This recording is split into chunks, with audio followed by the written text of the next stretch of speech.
Good morning, good afternoon, and good evening, everybody. Welcome to the third ISTAT Rising Executives Global Virtual Event. I think, as is customary in aviation, we have a truly global audience and participant list here today. For those who aren't familiar with these events or with the program, the ISTAT Rising Executives Program seeks to support the next generation of leaders in commercial aviation by providing a platform for education, for knowledge sharing, for networking, and I think critically for learning from more experienced professionals and colleagues in the industry. Indeed, for more information on that, please check out the ISTAT Rising Executives website. My name is Donal O'Neill. I am a member of Avalon's commercial team based in Hong Kong. Avalon is the sponsor of today's program. And I'm very pleased to introduce our panelists for today. Our first panelist is Megan Montana. Megan is the Vice President and Treasurer of American Airlines, covering a very broad remit from treasury to corporate finance, fleet, asset management, and procurement, and lots of other interesting things, no doubt. So Megan, you are very welcome today. Very nice to meet you. Our second panelist today is Mike Powell. Mike is Executive Chairman and Interim CFO at Flycana, which is a new airline in the Dominican Republic. Mike, as many will know, has a broad and deep wealth of experience in the aviation industry with Wizz Air, Pegasus, Flybondi. Mike, thanks for joining us today. It's great to see you again. And our final guest today is Nino Singh, Judge. Nino is the CEO and founder of another new airline, FlyPop, and with a background in motor racing, I think we'll all agree Nino has some very interesting insights to give us today, something different. For our audience members, again, you're very welcome. There is a forum for asking questions through Zoom, so please feel free to ask those, and we'll do our best to put those to our audience today, or to our panelists, I beg your pardon, today. So our first topic for discussion today is the future, big picture. It's been a tough 16 months for all of us, and we are all very keen, I think, to see people flying again. So Nino, maybe I'll come to you first. As a new player, how do we get bums on seats? How do we get people flying again? Yeah, I think the demand's going to be huge, Donal, and it's I think that part is not going to be the problem. The problem is actually getting them on safely and getting them to where they want to get to. I think the solution for the whole world is vaccination, but until that's achieved, I think there may be a phased way of getting people on international flights where there is a vaccine passport. And I know there's talk about infringing people's human rights, but at the end of the day, I think aviation has to come up with an innovative interim solution to getting people on international flights who have been fortunately vaccinated and the links have been approved. We just got to get them on first, and then that will allow certain amounts of revenue to come in, and then they can you move on to the rest of the world. And this thing might take a year or two to sort itself out. So we can't just sit here, in cryogenic freeze. We need to get on with it. Yeah, I mean, that's very interesting, Nino. And, Mike, maybe if I just come to you, you've been through this, on a few occasions with startup airlines and with growing airlines, a little bit different, I guess, to the circumstances we face today, as highlighted by Nino.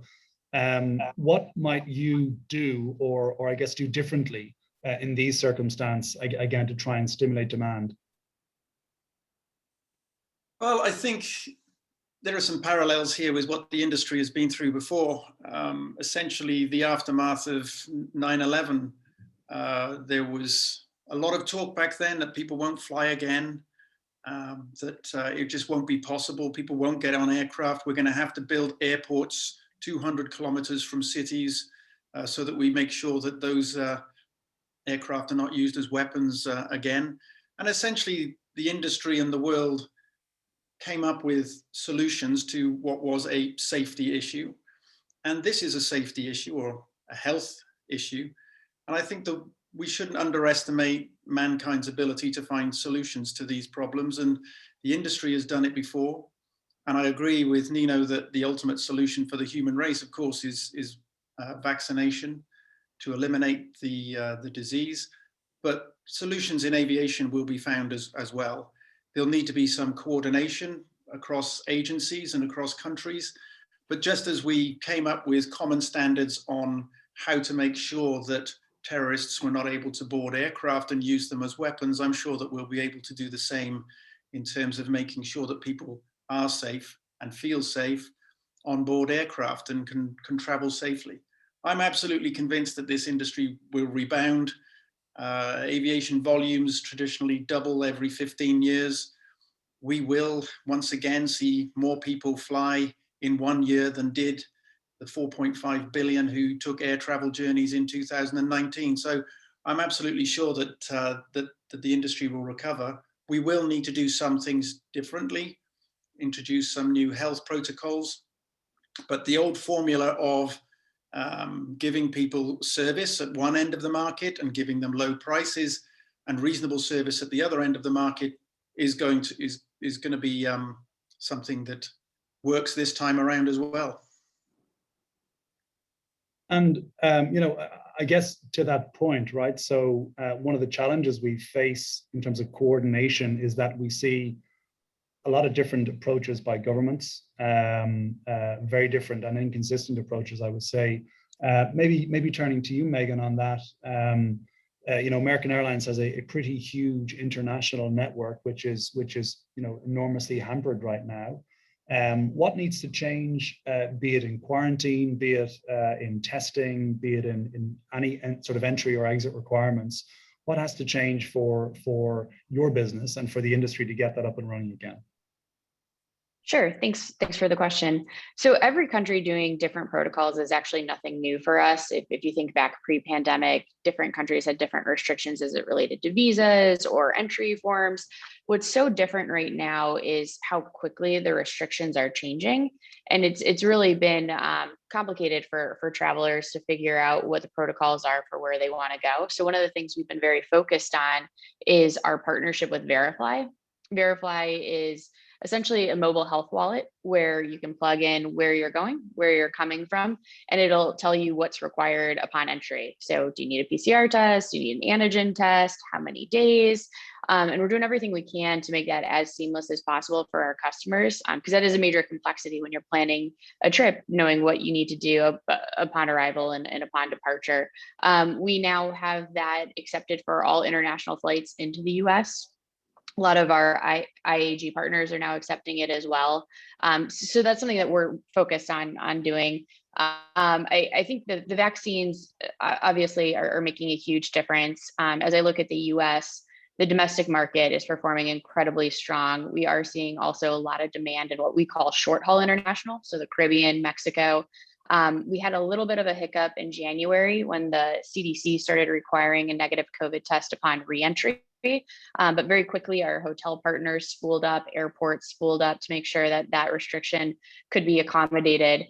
And then what we're seeing on the longer haul side is as countries accept vaccines as a method of entry, we're seeing huge pent up demand unlock. We saw that when we announced flying to Athens, to Tel Aviv. So we know the demand's there.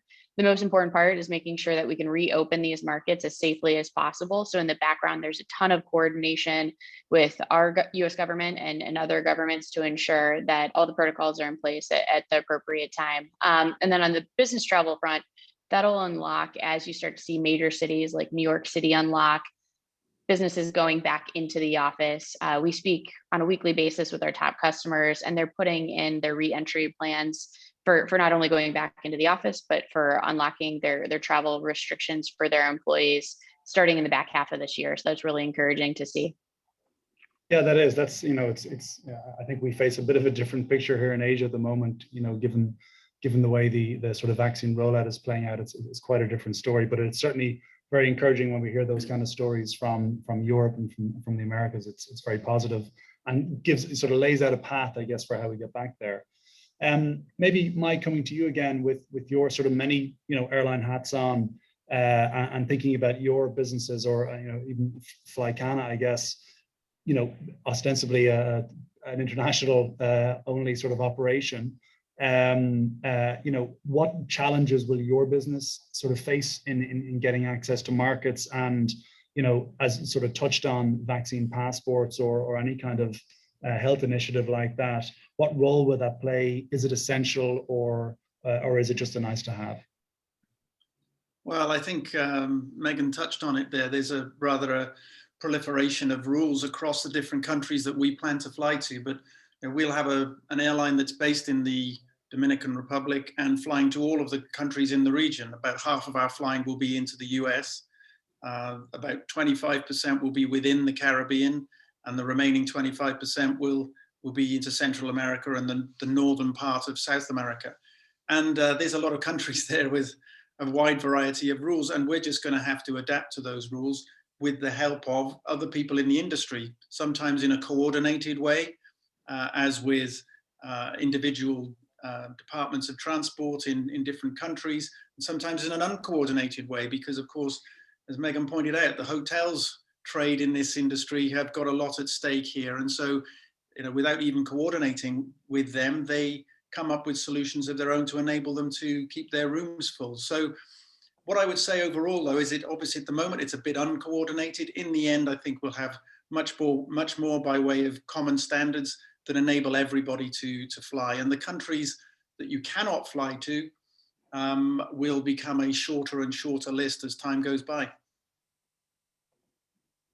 And I guess that sort of begs the question about how business models change to adapt to this environment. So Nino, maybe coming back to you again, you're starting up an airline in what we think and we see and we hope is the recovery phase, the new cycle for the industry.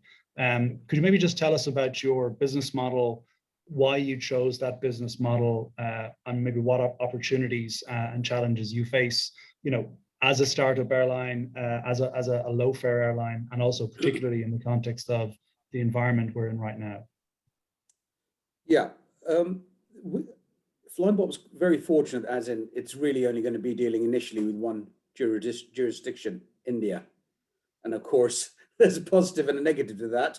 The positive, there's only one set of regulations and government bodies to deal with. But the bad news is obviously the huge COVID surge in India poses, a direct problem for us for our launch. But I'm looking at the numbers today. It seems to be well off its peak, and of course the resilience of India means it'll probably sort itself out quicker than almost any other country. As the same way got itself into trouble with being a bit too relaxed about the wave. Our business model is. I thought our business models were very good and relevant pre-pandemic. Post-pandemic, it's even actually more relevant because it's non-stop services from the UK to the second cities of India, kind of bypassing all other hubs. So making the old hub and spoke redundant, because actually the diaspora, which resides in the UK, Europe, and east coast of North America, want to get to the second cities, to the regions of India directly. They don't particularly want to be herded through Mumbai and Delhi and Dubai and Doha or Tashkent, etc. So those two remain. That USP remains absolutely on point, if you pardon the pun.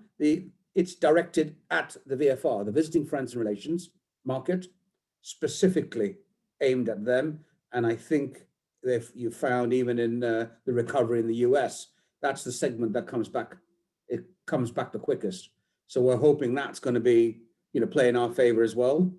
And the third bit, which was an absolute shocker, was that there's no low cost airlines serving South Asia from Europe, and it's all been a legacy offering.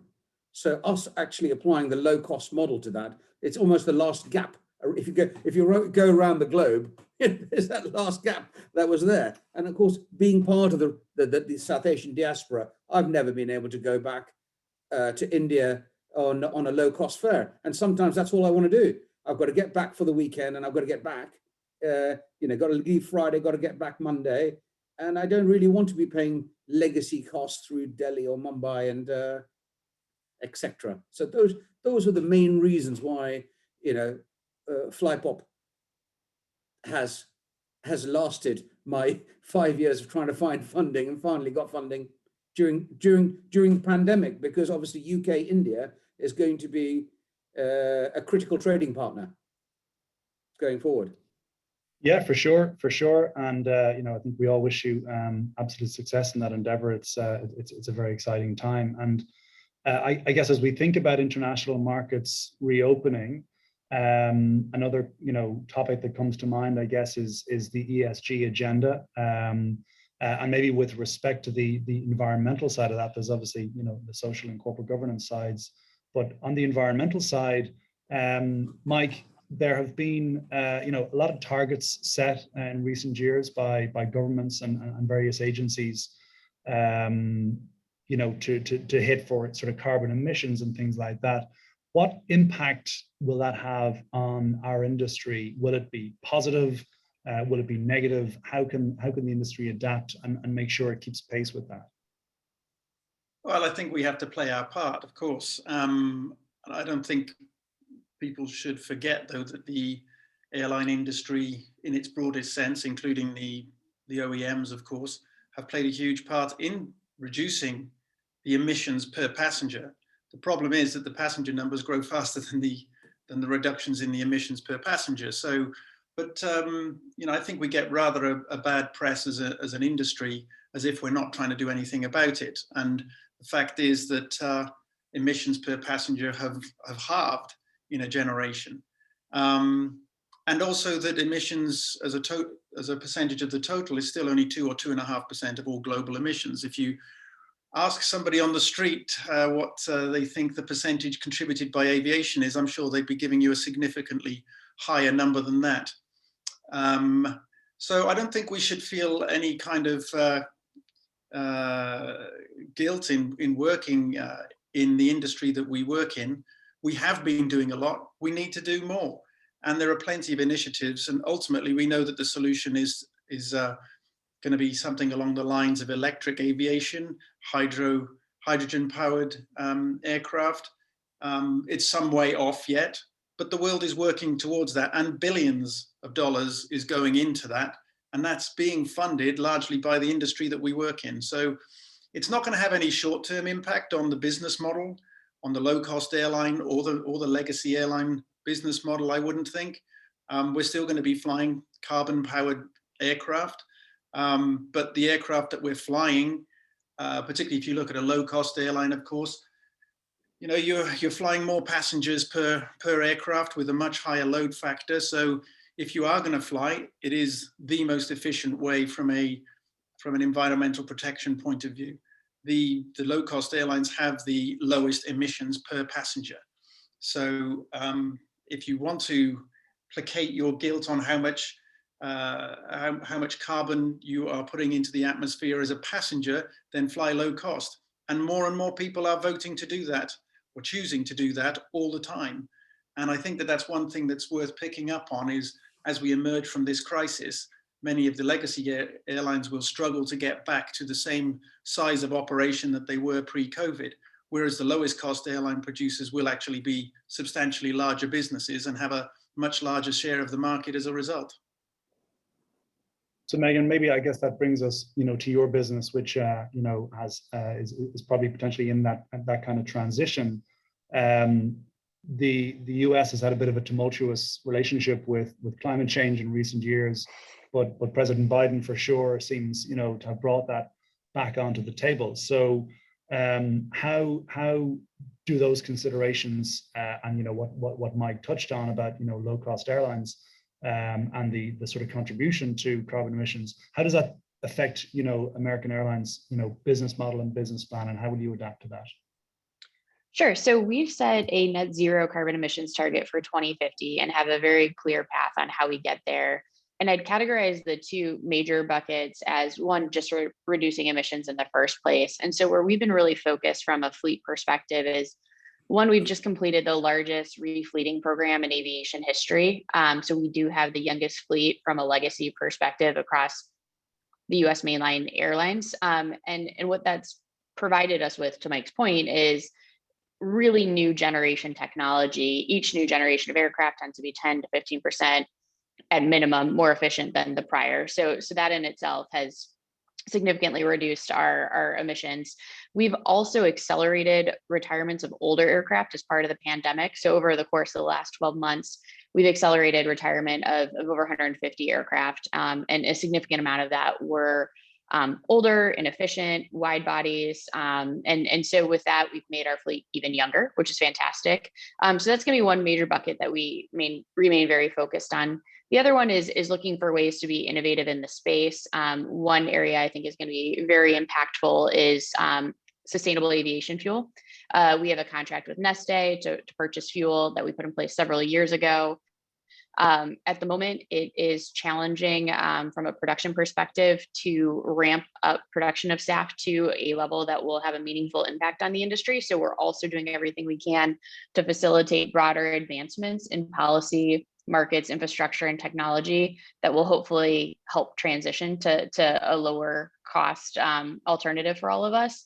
But that's how we're thinking about it. And then just generally as it relates to our fleet, where we've been really focused is on upgauging or densifying our aircraft. So while we are still flying quite a bit, I believe the number is we're at our full 2019 flying capacity with 10% less aircraft. And that's a result of moving to more dense seating, to larger regional jets. And so that in itself is also providing a lot of reduction in our emissions. But it is something we need to stay vigilant around. We're watching the space as it relates to hydrogen powered aircraft and other new innovative technologies like eVTOL. So we're watching all of that and hope to see more interesting stuff on the horizon. Yeah, and that's something I'll come back to shortly because it is a very interesting topic. But Nina, while we're sort of on this, environmental discussion, you've got some very sort of ambitious targets yourself with FlyPop for hitting carbon neutral. Can you tell us a bit about that? Yeah, no, I'm very passionate about this topic actually, and in fact, POP actually comes from planet over profit. I think as a startup, we have a unique opportunity to tackle this head on. And for us, we think there should be a tangible offset, and our tangible offset is for a 10-hour return flight, we know it's 1 ton of carbon dioxide. We will be planting 1 tree per passenger for a return passenger. So if you fly less than 10 hours, actually you'll be carbon negative, because at the end of the day, until we can fly planes that don't emit any carbon dioxide, then you have to do your best to mitigate. And so that's part of our bottom line is we will pay for passengers to travel carbon negative with FlyPop. And I really think as an industry, if we keep shying away from this, I think the flight shaming issue is just going to get larger and larger, and we need to tackle it head on. So for the short haul, it's going to be a bigger problem because you're going to have people and you're going to have Europe, for example, discouraging aviation and pushing people towards electric cars and trains. So you have to tackle it. You can't get around it now. I think post-pandemic, this issue is going to be loud and clear for us to tackle. So I think as an industry, we need to be prepared to be on our front foot on this, or else we will pay for it. And can I ask, where, just out of interest, where will you be planting the trees? Well, to start off with in South Asia, which is the cheapest place to do it. At the end of the day, that's my job is to offset them in the cheapest possible way. And I think our customers are very skeptical about carbon offsetting, buying futures contracts, etc., and doing it that way. Where if you can have a tangible tree that's been planted on your behalf, which you can go and see if you want to in a forest in Punjab, then or Dominican Republic, then you can actually prove that they have been offset? Mike, maybe coming to the short haul angle there, and you've got a great deal of experience in short haul businesses. We've seen some announcements recently, various cities around the world bringing in restrictions on diesel cars, and more recently, France saying, that they're going to put limitations on connecting flights in France where there is a lower carbon alternative, be it via train, a bus, within a certain time frame. So, and not to be too dramatic about this, but is this an existential issue for short haul businesses? And how do we, manage that? How do we adapt to that? Can we adapt to that?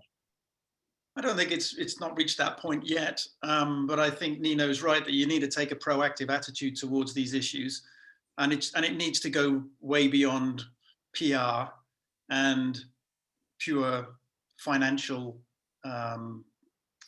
means. So, I mean, obviously in Europe, you have the emissions trading scheme, and the cost to emit a ton of carbon has gone from 10 euros a ton to 55 euros a ton in the space of the last few months. So, there are very effective financial means to change the behavior of airlines, because those costs simply come a big, thick additional layer on top of your fuel costs. So there are direct financial disincentives to flying.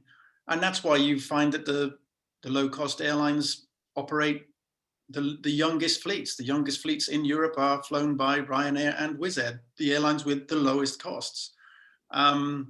So I think that incentive is just increasing. That incentive will accelerate the move away from carbon towards electric, and maybe, I don't know about the technology, but maybe hydrogen-powered aircraft as well.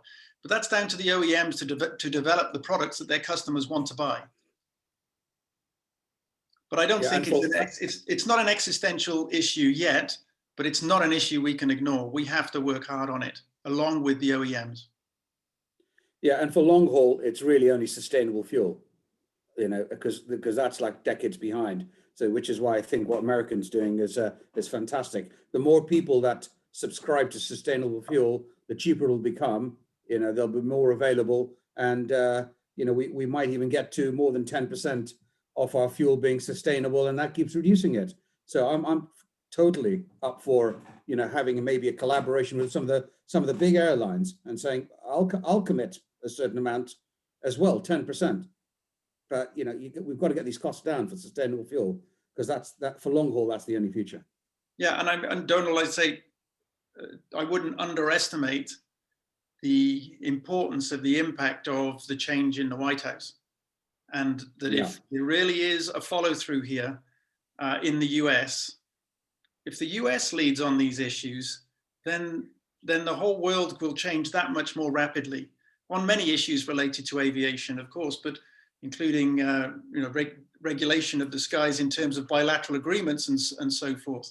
But that's another topic for another time, maybe. But in terms of the sustainability of aviation, if you start to see the US leading on this, and it's still the largest aviation market in the world and a huge part of the supply chain, and that US corporates and customers see it as the future, as the rest of the world already does, or much of the Western world already does, and the US has been the missing part in that, then it will accelerate progress towards a much more sustainable future for the industry. I'm sure of that.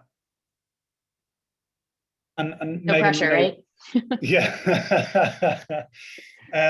Taking that on board, I guess, as leaders in the industry, you're all talking about this in the right manner, the right attitude, the right way to approach it. But do your passengers believe in that? Will they buy into it? Are they going to play their part in choosing those airlines? Who are showing a willingness to try and find solutions for these problems? We're seeing it most pervasively with our corporate customers. Think of like a Google or an Apple. They most certainly are focused on it. And we've actually announced a few partnerships with some of our corporate customers, including Deloitte, to partner on sustainable aviation fuel. Similarly with Kuehne Nagel, who's a customer and technically a supplier of ours on the cargo side. So we are hearing it from corporate customers. I think at this point in time of the recovery, it's hard to tell to the extent what leisure travelers are doing from a behavioral perspective. I think as we come through the recovery, it'll be a little bit easier to identify, but absolutely from a corporate customer perspective, we're hearing loud and clear that this is really important to them. I think one of the things the US has struggled with from a sector perspective is quality of data. And so what a lot of us are doing right now is really trying to ensure that if you plug in our flights into Google Flights, you're actually getting accurate emissions information. When you look to Bloomberg for ESG ratings, that the average age of our fleet is correct. It sounds pretty simplistic, but right now it's so new that you have all of these different agencies trying to decide what the appropriate parameters are. And admittedly, we're playing a little bit of catch up to ensure that our reporting is in line with what they need, is accurate, and is actually able to produce something of value. So I do think you're going to see in the next year or so an incredible improvement on what disclosures we're putting out there. We have an ESG report out there as well at this point. We didn't have that 2 years ago, frankly. So we are playing catch up. Our customers are telling us it's important. I think you'll start to see leisure customers get more vocal as well. But you're absolutely right. We have been a laggard in the space, and I have seen an incredible acceleration just over the last 4 months as we've seen stabilization in the sector as it relates to the COVID recovery. So I do think we've got the momentum behind us, and you'll see a lot in the next 12 to 18 months. Well, and I think that's a really good point, because disclosure is really important. When I was at Wizz Air, instead of just reporting the monthly traffic stats, which are all about passenger numbers this month versus the same month last year, and your load factor this month against the same month last year, we also introduced a report every month reported the amount of carbon that we had burnt that month versus the same month last year, and how much it was per passenger, and how it compared to that figure for the same month last year. So, I think disclosure is a lot, and if you're doing that, then airlines essentially putting up their hand and saying, we're happy to be measured on our performance on this, and we appreciate that you, the customer, are more and more going to look at how the airlines you choose to use perform in a sustainability score. And regulators could do something about that. They could insist that all airlines report those numbers to the same standard. And that would give another parameter on which consumers could choose which airline they fly with. And I don't think we should doubt that, because you only have to talk to your kids or people that are younger than you, and they're all much more switched on to this. And I think they will ultimately vote with their wallet and choose the airlines that to spend their money with, the airlines that have got the best record in this respect.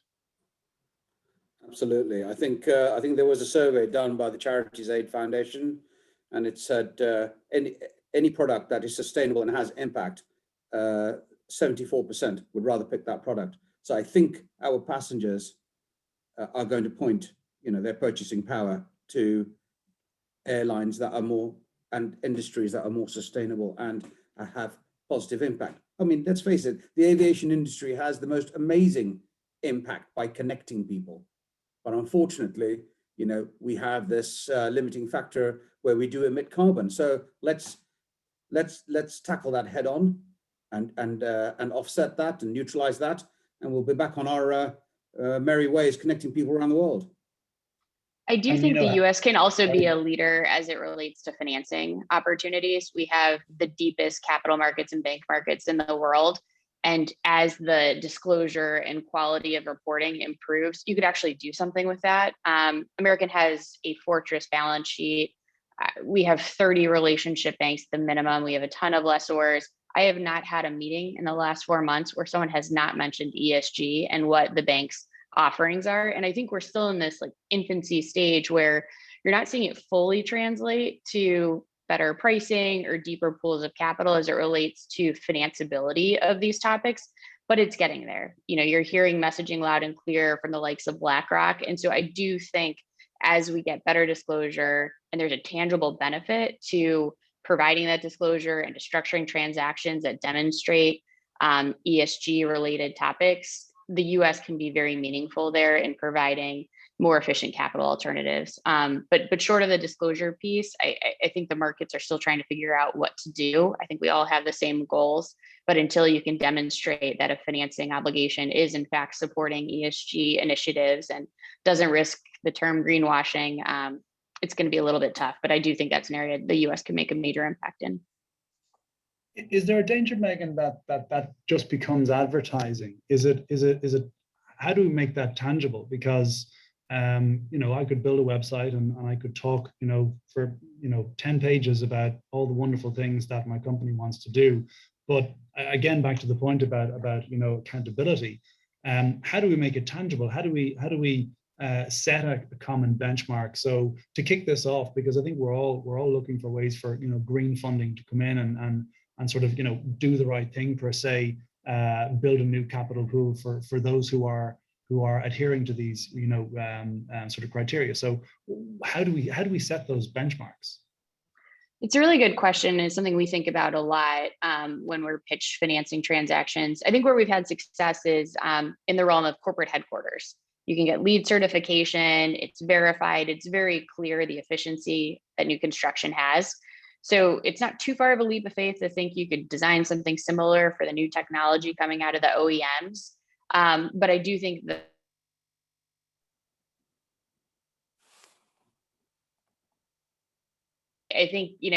there's a lot of thought going into how do you neutralize that. It does make sense as these new technologies emerge to try to build a story around it. But I think all of the airlines are going to be pretty cautious around how that messaging is conveyed and how you demonstrate that you are in fact making a positive contribution to your ESG footprint, which is really just an E footprint. Because I think all of us from a social and governance perspective for a long time have been in a really good place. It's really how do you focus on your emissions. So yeah, it'll have to be done tactically, but we've seen success in the construction space. And so that kind of reconfiguration of that success with new aircraft technology doesn't feel too far away if done properly. So that leads into my next sort of topic for discussion, which is very much connected to that and may or may not be connected to that depending on each panelist's view. But our industry typically moves quickly, certainly in response to exogenous shocks or stimulus or things like that. But fundamental change tends to be quite slow. And I guess that's a function of scale, it's a function of regulation, it's a function of safety, lots of things like that. So maybe for each of our panelists, and maybe Mike, start with you. Do you see any game-changing developments for air travel in the next few years? Well, when might that be if it does happen? Is it technology? Is it electric planes? Is it changing the way we do trade? What might that be? Cool, that's a good question. I guess the one that we're all waiting on, the game changer, is a move into electric aviation. I think it's a way off though. I mean, it'll happen. Our kids will be flying on electric aircraft. I'm sure of that. Whether or not we will be, I'm not so sure, because the advances in battery technology are pretty slow, and they are incremental. 3% a year, I believe, is the figure for the improvement in battery technology, power to weight ratios. And we are though seeing the first electric aircraft being certified in Europe. Last year, certified the first electric aircraft. The problem is it can only carry 2 passengers for an hour, but those numbers are going to improve every year going forward. As I said, there's a lot of money going into this on both sides of the Atlantic, and we will see larger and larger aircraft, and we'll see hybrid aircraft as well. I think we'll see aircraft, 10, 12 seaters, maybe 20 seaters that have one electrically powered engine and another one a carbon powered engine. And that will, that's going to come more and more into aviation until eventually we do see aircraft the size of narrow body jets with a couple of hundred people on board being entirely electrically powered. I think it's a huge question. Is the next generation of narrow body, is it a carbon powered aircraft or an electrically powered aircraft? Will the current generation span all the way and form a bridge all the way to an electrically powered aircraft. I think we've probably got one more generation of more efficient carbon powered aircraft first, in my view. But as a game changer, a quantum leap, I don't think I see it anything particularly. I mean, some markets will see quantum leaps. I mean, there's still some markets that don't have adequate access to true low-cost aviation, which is why we're looking to start Flycana in the Caribbean. And I think one of the other things is that there are a lot of airlines that call themselves low cost that are not truly low-cost airlines, and I think that they will find themselves undercut by startups. I think another big question is a little bit about a little bit like what Nino's trying to do with Flypop is can the world make low-cost long haul work? I think that's probably the biggest single question, because it has not worked yet, but I think it can. I just think it hasn't been done right yet. Somebody will find a way to make it work, and I hope it's Nino. Thank you, Mike. Well, Nino, so what are your thoughts on that? No, absolutely. I mean, I totally agree with Mike that true low cost long haul has never been attempted. Actually, it has been. I think Scoot does very well.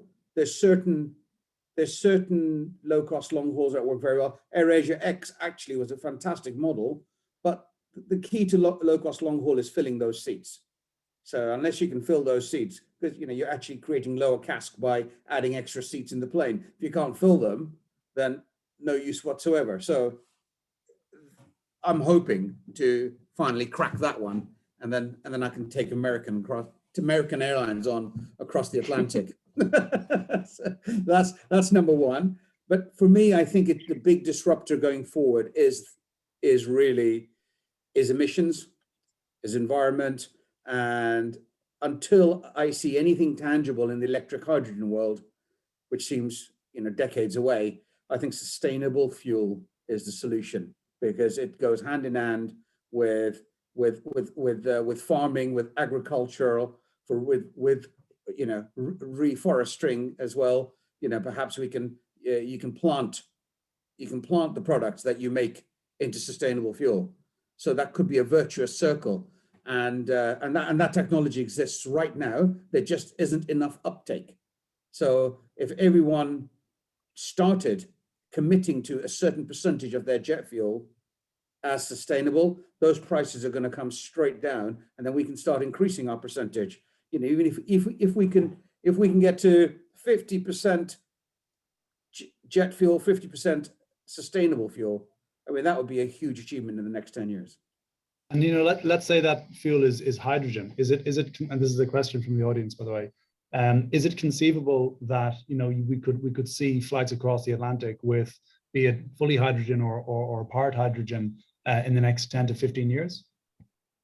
I just don't think the hydrogen technology is there. But if it can, if it works, then fantastic. But I think the space and the weight involved in carrying those units on your plane makes them so inefficient right now. But what you can do is have that absolute biofuel that Megan's been talking about. It's literally a substitute for your jet fuel. So in case people don't know, the sustainable biofuel right now is 4 times the cost of jet fuel. So if we all did it, then it would be a level playing field. It would just be the passengers that would pay for it. But obviously that's not possible. So there's commitments to hit certain percentage targets. And if the aviation industry kind of said, right, everyone should do 10% in the next 3 years, and then another 10%, another 10%, that's stuff we can control right now, and we should be really trying to do that. And Megan, maybe the same question then to you. Would you agree with those views, or is there something else that might be a big disruptor in the future? Yeah, I think those are the bigger disruptors. I think innovations we're excited about, it shorter in and more defined, would be the acceptance of the XLR into our fleet in 2023. That's going to be a really cool aircraft. It's super efficient, smaller capacity. It's going to unlock destinations that we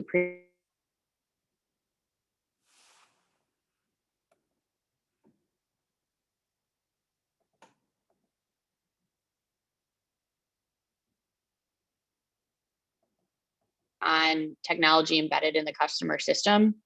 So think, biometric scanning, think being able to drop off your bags with just facial recognition.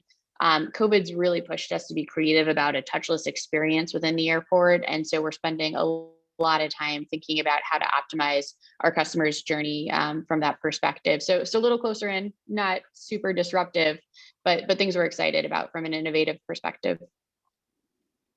Another question I might direct this towards Mike. It's coming from the audience as well. You will have had many airport discussions over the years and in very different jurisdictions, across Europe and various parts of the world. On the same topic, what can airports and authorities do to support the green agenda? How can they incentivize airlines to become more efficient?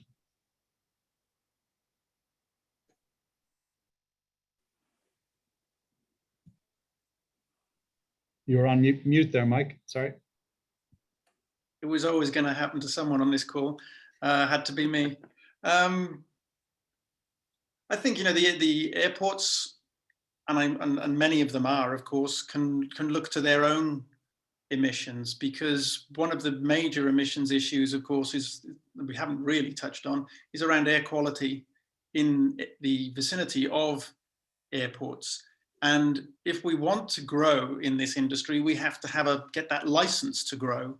And that's not just about the emissions issue in the air, it's also about the emissions issue on the ground and the air quality around airports. And so I think they can help airlines by taking their own environmental issues seriously. I think we'll see many more efficient ground vehicles around airports, using electric vehicles. When you bear in mind that it's an ideal environment in which to introduce electric vehicles in an airport, because they don't have to go very far. You can plug them all in when they're on the stand or in one centralized area of the airport. And so I think a switch to electric vehicles within airports is going to be an important part of them improving their carbon footprint and the local air quality, and then allowing all of us to grow. Thanks, Mike. So, we've discussed some of the challenges we face as an industry, some of the opportunities, be it on the the environmental side, be it on regulation, on coordination. So I guess we want to take all that back and put it in the context for all the executives we have in the audience today. So Megan, maybe what can our audience of executives do to help play a role in the recovery? How can they be part of that and play their role? Yeah, I mean, everything we've talked about is super exciting, but we're not quite through the pandemic. And so what I would really be focused on if I was a rising executive is trying to make the most of this moment.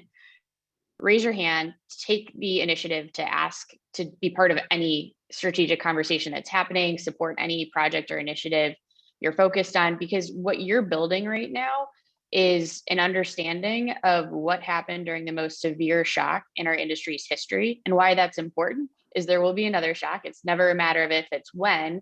And what you're building is your toolkit and your playbook of how to respond.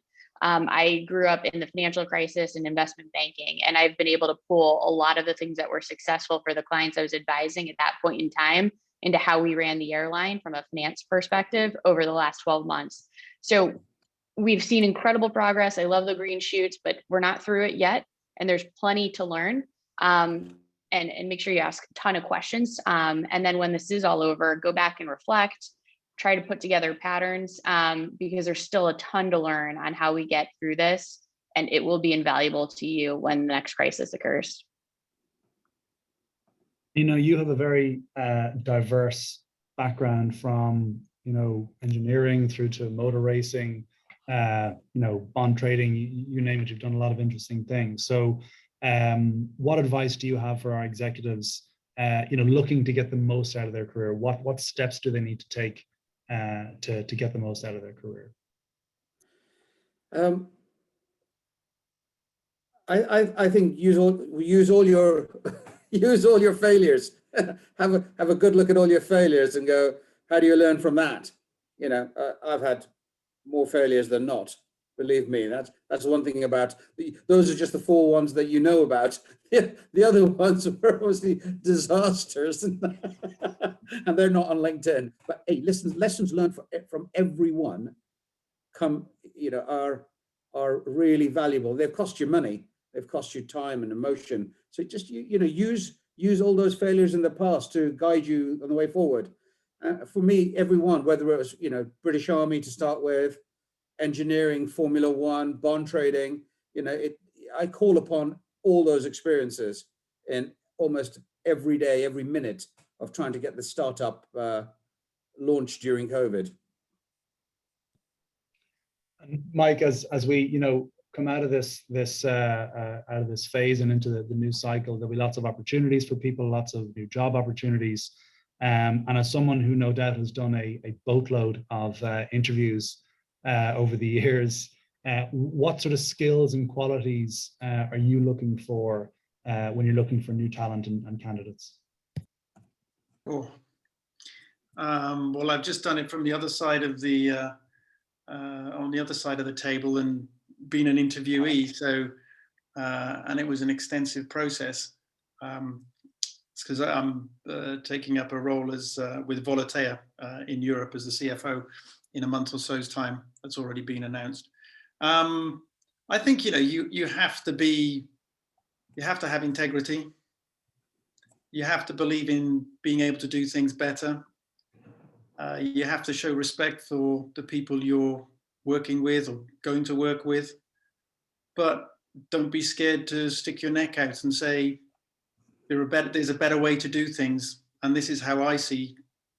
Because what's the point in being on the planet if we don't make it a better place whilst we're here? I know that sounds very kitsch, but no, it's the truth, right? And that's where all progress comes from. Thanks, Mike. So maybe a last question, an open question for each of our panelists. I think most of us have some sort of defining moment in our careers, be it a learning, be it an experience, be it a person we met, a mentor. Maybe starting with you, Megan, could you tell us what that might have been for you in your career and how you learned from it? Sure. So I received a piece of advice when I was working crazy investment banking hours, trying to go to business school at night from one of my MDs at the time, who said, "You will never be the best at everything all the time." And there was a real mind shift change, because up until that point, I had either really focused just on school or just on my job. And now I had it was the first time I had a lot of different things to juggle. And I think especially, as we balance what everyone's been balancing with work from home, managing kids, managing careers, it's important to keep that perspective. There are some days I am the best treasurer. There are other days where I'm the best partner, or I'm the best friend or daughter. And keeping perspective that we can't be all things all the time, and that's okay. And allowing yourself to acknowledge that when you are focusing on being the best at whatever that day calls for, it's easier to deliver. And that was a pretty hard lesson that I had to learn.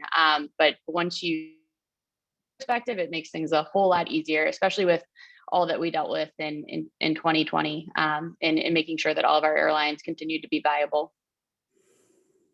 And maybe turning to you, you talked about some failures, but were there any sort of standout positive moments in your career that really drove you on? Yeah, I think the big one for me was, being the first British Asian immigrant Army officer. When you can achieve something like that, then through the hardships of military training, you kind of think you can pretty much achieve anything. And I've always carried on in that mantra.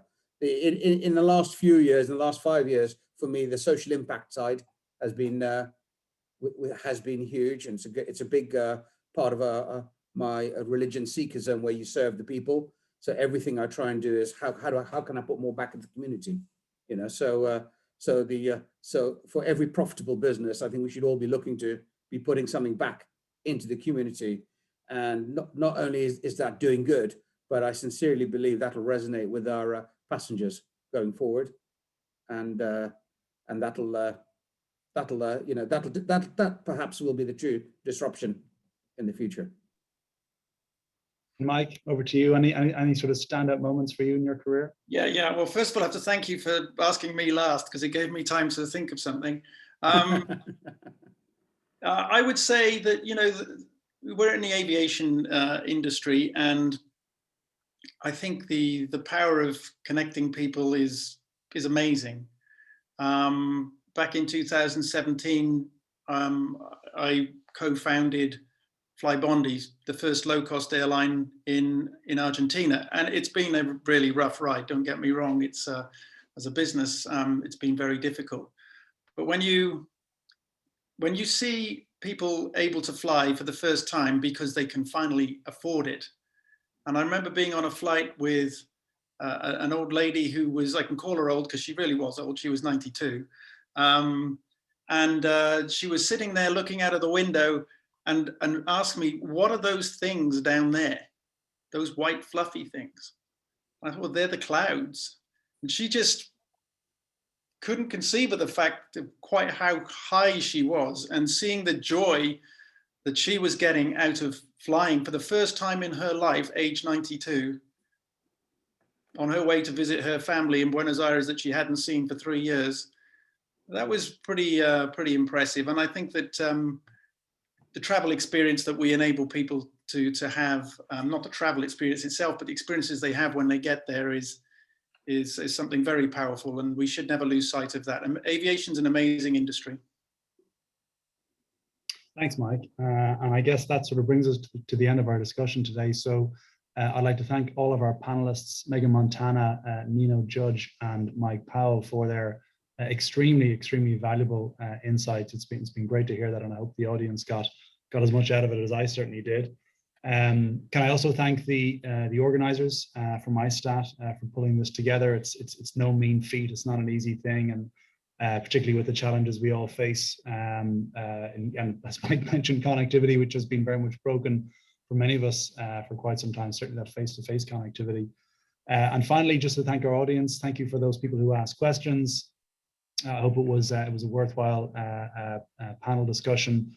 And we certainly look forward to seeing you at the next event very soon. So thanks, everyone. Take care. Thank you. Thanks, Laura.